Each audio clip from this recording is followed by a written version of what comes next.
জামিন পেয়েই নতুন মামলায় গ্রেপ্তার আইভি।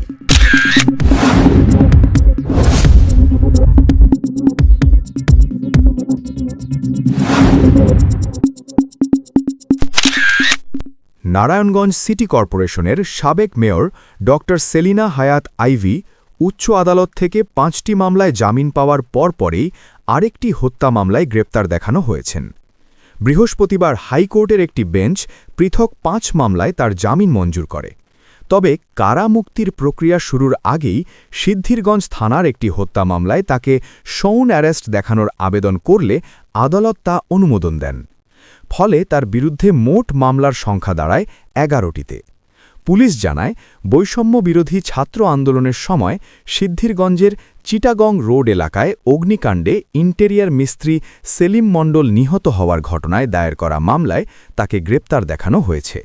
মামলার তদন্ত কর্মকর্তা প্রাথমিক তথ্যের ভিত্তিতে আদালতে আবেদন করেন। এর আগে ফতুল্লা ও সদর মডেল থানার ৫ মামলায় জামিন পেলেও নতুন এই মামলার কারণে তিনি কারাগারেই থাকছেন। এছাড়া আরও কয়েকটি হত্যা মামলা আপিল বিভাগে বিচারাধীন রয়েছে বলে জানা গেছে।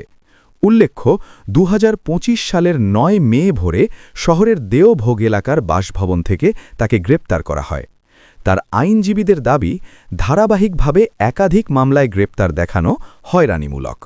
তবে পুলিশ বলছে, সব মামলাই তদন্ত সাপেক্ষে আইনানুগভাবে পরিচালিত।